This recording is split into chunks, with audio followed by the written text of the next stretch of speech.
નમસ્તે કાકા, બોલો. કેમ છો? મજામાં? હા, એકદમ મજામાં. તમારું નામ બોલો. મારું નામ અનિલભાઈ જયંતિભાઈ પટેલ, તાંતી ઝઘડા, તાલુકા પલસાણા, જિલ્લા સુરત.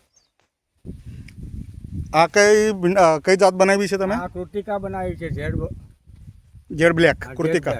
ક્યારે રોપી હતી તમે? એ ફેબ્રુઆરીની 19 તારીખ. અત્યારે કેટલાક દાડા થયા? અત્યારે આવો ગમે ગણી કહો ને કેટલા 60 થી 65 દિવસ થયા. કેવું લાગે છે તમને વેરાયટી? વેરાયટી એકદમ સારી છે અને ગામના પણ બધા કહે છે કે આવતા વર્ષે આ જ બનાવવી છે. ઓકે, તમારો મોબાઈલ નંબર બોલો. મારો મોબાઈલ નંબર 81 41 22 22 19. તો તમે ખેડૂત મિત્રોને સલાહ આપશો આ જાત બનાવવા માટે? હા, ઘણા કહે છે અનિલભાઈ આ જ બનાવવા છે આવતા વર્ષે એમ કે. ઓકે અનિલભાઈ, બાકી ખેડૂતોને તમે સલાહ આપો. તમારો પ્લોટ બહુ સરસ છે અને તમે કાંથી લીધું તો બિયારણ? બિયારણ આપણે તાંતી ઝઘડા સેવા સહકારની મંડળીમાંથી લીધું હતું. ઓકે, સરસ.